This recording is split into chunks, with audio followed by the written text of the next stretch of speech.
Hello, नमस्कार साथियों। स्वागत है आप सभी का अपने YouTube channel tiger with Gautam में। दोस्तों, आज का जो आपका टॉपिक है वो टॉपिक है गांधी युग। कौन सा? गांधी युग। गांधी युग का जो गांधी जी थे उनका भारत को स्वतंत्र कराने में एक बहुत ही महत्वपूर्ण योगदान था, जिसमें गांधी जी ने अपनी एक अहम भूमिका निभाई। तो दोस्तों, आज हम गांधी जी के बारे में, उनका कहाँ जन्म हुआ, कहाँ उन्होंने पढ़ाई की, कहाँ से उन्होंने आंदोलन स्टार्ट किया, इस टॉपिक पर चर्चा करेंगे। और उनके जो कुछ और महत्वपूर्ण आंदोलन हैं उन पर हम नेक्स्ट वीडियो में चर्चा करेंगे। तो देखिए दोस्तों, गांधी जी का जन्म हुआ था आपका 2 अक्टूबर। कब? 2 अक्टूबर 1889 को। गांधी जी का जन्म 2 अक्टूबर 1889 को पोरबंदर में हुआ था। कहाँ पर? पोरबंदर में। पोरबंदर कहाँ पड़ता है? गुजरात के अंदर। तो गुजरात में गांधी जी का जन्म हुआ। गांधी जी के जो पिता का नाम था, गांधी जी के पिता का नाम था करमचंद गांधी। क्या? करमचंद गांधी। और गांधी जी की जो माता थी उनकी पुतलीबाई गांधी। तो ये गांधी जी का कुछ जीवन परिचय है। क्या? जीवन परिचय है। इसके बाद अब हम आगे चर्चा करते हैं शिक्षा पर। किस पर? शिक्षा पर। गांधी जी की जो शादी हुई वो कस्तूरबा से हुई। किससे? कस्तूरबा से। गांधी जी जब शादी हुई उस समय कितने थे? 13 ईयर्स के थे लगभग। कितने? गांधी जी की जब शादी हुई उस टाइम गांधी जी 13 साल के थे और गांधी जी की शादी कस्तूरबा से हो गई। उसके बाद क्या हुआ कि गांधी जी वकीलात की पढ़ाई करने के लिए कहाँ चले गए? लंदन। मतलब करमचंद गांधी ने गांधी जी को और लंदन भेज दिया। तो गांधी जी ने जो वकालत की पढ़ाई थी वो अपनी लंदन से पूरी की। और लंदन से पूरी करने के बाद जब गांधी जी भारत वापस आए तो गांधी जी भारत वापस आए तो भारत वापस आने के बाद उन्होंने गुजरात में वकालत का कार्य किया। और उसके बाद गांधी जी को एक मौका मिला। कहाँ? दक्षिण अफ्रीका जाने का। दक्षिण अफ्रीका जाने का गांधी जी को एक मौका मिला। उसमें क्या था कि गांधी जी 1892, कब? 1892 में दादा भाई अब्दुल्ला साहब। कौन? दादा भाई अब्दुल्ला साहब। ये एक अपने व्यापारी थे। कौन थे? व्यापारी थे। इनका मुकदमा लेकर ये कहाँ गए? दक्षिण अफ्रीका। यानी कि गांधी जी को पहला मौका मिला दक्षिण अफ्रीका जाने का और वहाँ गांधी जी ने एक मुकदमा लड़ा। किसका? व्यापार से संबंधित। जो हमारे दादा भाई अब्दुल्ला साहब थे इनका मुकदमा था व्यापार से संबंधित। तो वहाँ क्या हुआ कि जब ये वहाँ जा रहे थे दक्षिण अफ्रीका तो इनको ट्रेन से, जो आपका प्रथम श्रेणी का डिब्बा होता है जिसे हम फर्स्ट एसी बोलते हैं, उससे बाहर निकाल कर इनको जो जनरल वार्ड होता है उसमें फेंक दिया गया। यानी कि इनको वहाँ से निकाल दिया गया। निकालने का जो मेन कारण था वो था रंग का भेदभाव। कौन सा? रंग के भेदभाव के कारण गांधी जी को पहले फर्स्ट श्रेणी के डिब्बे से निकालकर और पीछे डाल दिया गया। उसके बाद क्या हुआ कि गांधी जी अफ्रीका पहुंच गए और गांधी जी ने अफ्रीका पहुंचकर ये जो जितने भी भेदभाव थे उनको देखा। उसके बाद में गांधी जी ने वहाँ मुकदमा लड़ा। गांधी जी उस मुकदमे को जीते। उसके बाद भी गांधी जी भारत वापस नहीं आए और गांधी जी ने 1904 में, कब? 1904 में फीनिक्स और टॉलस्टॉय 2 आश्रम थे, इनकी स्थापना की। गांधी जी ने आश्रम की स्थापना करने के बाद क्या किया कि रंग के भेदभाव के कारण, किसके? रंग के भेदभाव के कारण गांधी जी ने 1906 में, कब? 1906 में प्रथम सत्याग्रह स्टार्ट किया। गांधी जी ने 1906 में पहला सत्याग्रह यानी कि पहला आंदोलन स्टार्ट कर दिया। कहाँ पर? दक्षिण अफ्रीका में। एक बार यहाँ से क्वेश्चन आता है गांधी जी का पहला आंदोलन कहाँ स्टार्ट हुआ? तो अगर भारत में पूछता है तो चंपारण हुआ और अगर भारत का नाम नहीं देता है तो कहाँ हुआ? दक्षिण अफ्रीका में। उसके बाद गांधी जी ने 1909 में अपनी एक पुस्तक लिखी, इसका नाम है हिंद स्वराज पुस्तक लिखी गांधी जी ने। कब? 1909 में। उसके बाद क्या हुआ कि गांधी जी वहाँ से इस मुकदमे को जीत कर और इस आंदोलन को जीतकर, इस सत्याग्रह को जीतकर, जो कि रंग के भेदभाव के रूप में था, उसके बाद गांधी जी बहुत फेमस हो गए। कहाँ? दक्षिण अफ्रीका में। और दक्षिण अफ्रीका के बाद गांधी जी भारत के अंदर भी बहुत फेमस हो गए। तो उस समय गांधी जी जैसे ही भारत वापस आए, गांधी जी 9 जनवरी 1915 को, कब? 9 जनवरी 1915 को गांधी जी भारत वापस आए। और भारत वापस आने के बाद गांधी जी ने सर्वप्रथम 1916 में साबरमती आश्रम की स्थापना की। किसकी? 1916 में साबरमती आश्रम की स्थापना की और अपने गुरु के रूप में गोपाल कृष्ण गोखले को अपनाया। यानी कि गांधी जी के जो गुरु थे राजनीतिक, वो कौन थे? गोपाल कृष्ण गोखले, राजनीतिक गुरु। और गांधी जी ने 1916 ईस्वी में साबरमती आश्रम की स्थापना की। साबरमती आश्रम की जो नींव रखी गई थी वो कब? 1915 में। 1915 में ही नींव रख दी गई और 1916 में यह बनकर पूर्ण रूप से स्टार्ट हो गया। उसके बाद में क्या हुआ? गांधी जी ने 1916 में ही एक लखनऊ समझौता हुआ था। लखनऊ समझौता जिसमें क्या हुआ? लखनऊ समझौते में जिसमें एनी बेसेंट का महत्वपूर्ण योगदान था।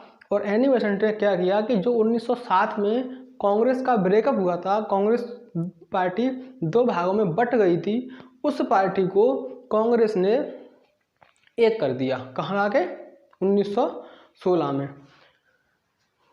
1916 में गांधी जी ने लखनऊ सम्मेलन में भाग लिया और वहाँ पर लखनऊ अधिवेशन में, लखनऊ आंदोलन में, लखनऊ समझौते में इनकी मुलाकात एक व्यक्ति से हुई जिनका नाम था राजकुमार शुक्ला। राजकुमार शुक्ला बिहार से संबंधित थे। कहाँ से? बिहार से। तो राजकुमार शुक्ला ने गांधी जी के बारे में बहुत सुना था कि गांधी जी ने एक आंदोलन किया था। कहाँ? दक्षिण अफ्रीका में, और वहाँ से वो जीत कर आए हैं। इसीलिए राजकुमार शुक्ला ने गांधी जी को बिहार आने का आमंत्रित किया। क्यों किया? कि बिहार में भी जो अंग्रेज थे वो मतलब जो नील की खेती होती है उस खेती को, नील की खेती को जबरन कराते थे बिहार में लोगों से। तो उसके बाद गांधी जी का जो पहला सत्याग्रह रहा आपका कौन सा? चंपारण। कब? 1917 में। 1917 में चंपारण सत्याग्रह, यानी कि भारत का गांधी जी का भारत में प्रथम सत्याग्रह कौन सा था? चंपारण सत्याग्रह। और चंपारण सत्याग्रह जो स्टार्ट किया उसका मुख्य रीजन ये था कि अंग्रेज भारतीयों पर जबरदस्ती नील की खेती करवा रहे थे।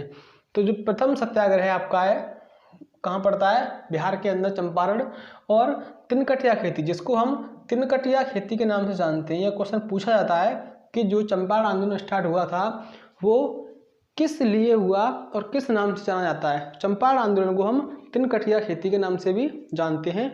और तिनकटिया खेती का महत्वपूर्ण जो रूल था वो ये था 3/20 भाग पर नील की खेती। किस पर?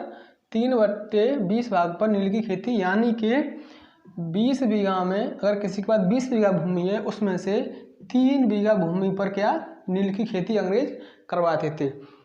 इस तरह से गांधी जी ने इस आंदोलन को भी अपनी तरफ जीत लिया। जब इस आंदोलन के साथ कौन कौन थे गांधी जी के? महादेव देसाई, डॉक्टर राजेंद्र प्रसाद और राजकुमार शुक्ला, गांधी जी, ये महत्वपूर्ण लोग थे। इन्होंने इस आंदोलन को जीत हासिल की।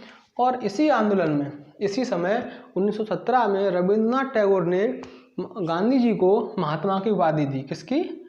महात्मा की उपाधि किसने दी? रविंद्रनाथ टैगोर ने। किसे? गांधी जी को।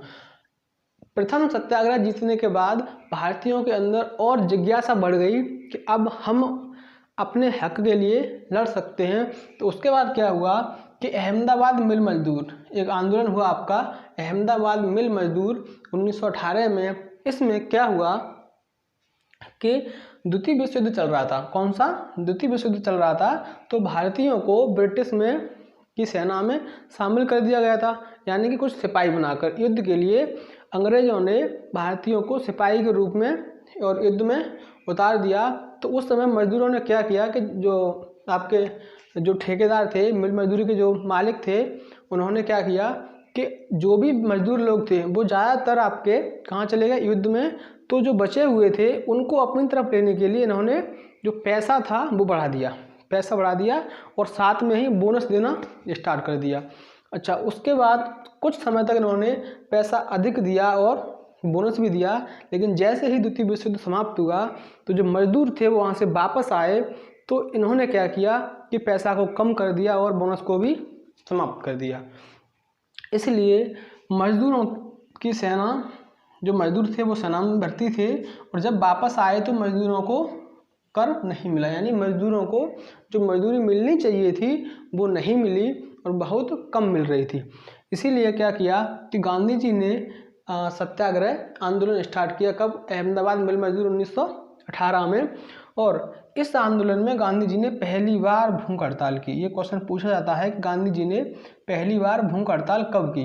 तो कब की थी? अहमदाबाद मिल मजदूर आंदोलन 1918 के अंदर।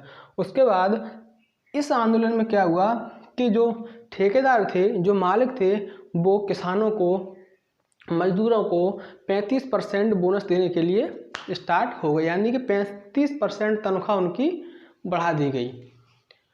उसके बाद नेक्स्ट है आपका खेड़ा सत्याग्रह। कौन सा? खेड़ा सत्याग्रह। ये भी 1998 में हुआ था। जो अहमदाबाद सत्याग्रह है, अहमदाबाद सत्याग्रह ये आपका मजदूर से संबंधित है, और जो खेड़ा सत्याग्रह है वो आपका किसानों से संबंधित है। किससे? किसानों से। तो 1918 में ही एक खेड़ा सत्याग्रह स्टार्ट हुआ। ये कहाँ पर हुआ? गुजरात के अंदर। ये दोनों कहाँ पर हैं? गुजरात के अंदर, ठीक है।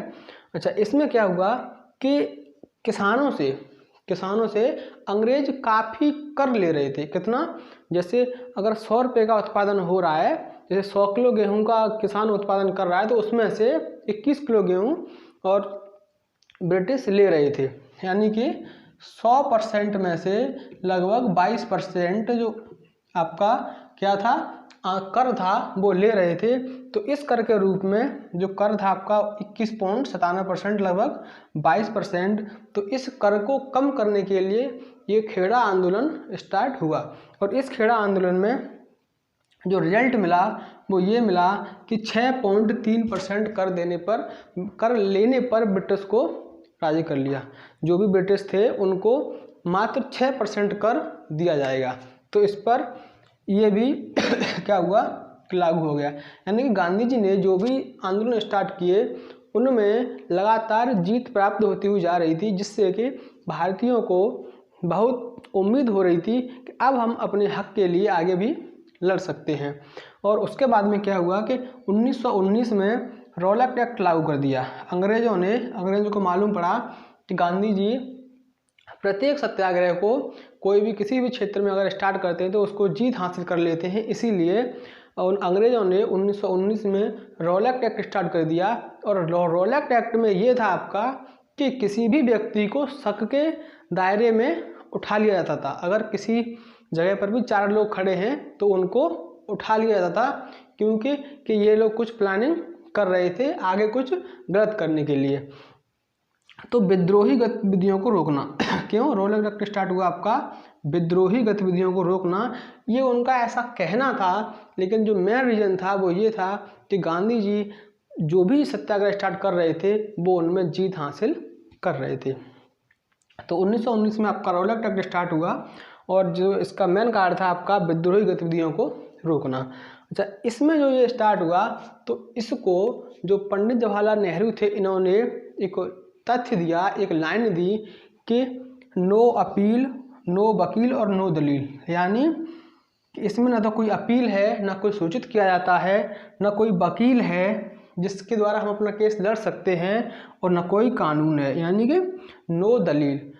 तो ये गांधी नेहरू जी ने अपना एक लाइन दी कि नो वकील, नो अपील और नो दलील कानून है ये। इसमें कोई भी निश्चित एक पॉइंट नहीं है जिसको लेकर कि हमको गिरफ्तार किया जाए, और शक के दायरे में अंग्रेज भारतीयों को उठा रहे थे।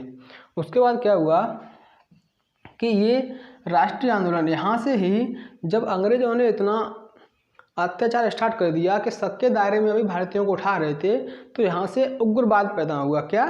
उग्रवाद पैदा हुआ। और उग्रवाद में क्या हुआ कि लोग क्या कर रहे थे कि गांधी जी को उत्साहित कर रहे थे कि आप राष्ट्रीय आंदोलन स्टार्ट करो। राष्ट्रीय आंदोलन स्टार्ट करने के लिए भारतीय जो भी व्यक्ति थे, प्रमुख जो लोग थे, जो उस समय स्वतंत्रता सेनानी में चल रहे थे, तो वो लोग गांधी जी को उत्साहित कर रहे थे गांधी जी राष्ट्रीय आंदोलन प्रारंभ करें। तो ये है दोस्तों, आई होप, आशा करता हूँ कि आपको ये क्लास समझ आई होगी। और इससे आगे का है जो आपका, वो आपको नेक्स्ट क्लास में, यानी कि कल आपकी जो क्लास होगी उसमें आपको बताया जाएगा पूरी क्लास। यानी कि गांधी युग को काफ़ी बड़ा है, इसीलिए 2 पार्ट में विभाजित किया है। अगर एक पार्ट में पूरा होता तो शायद है कि आप लोग थोड़ी दिक्कत होती, इसलिए मैंने 2 पार्ट में विभाजित किया है। तो पहला पार्ट आज का आपका ये है। उम्मीद करता हूँ कि समझ आया होगा। तो प्लीज़ दोस्तों, जो भी भाई बहन मित्रगण वीडियो को देखते हैं तो प्लीज़ चैनल को लाइक करें, शेयर, सब्सक्राइब करें। जो भी अपने ग्रुप्स हैं, साथी, सब लोगों के पास शेयर करें।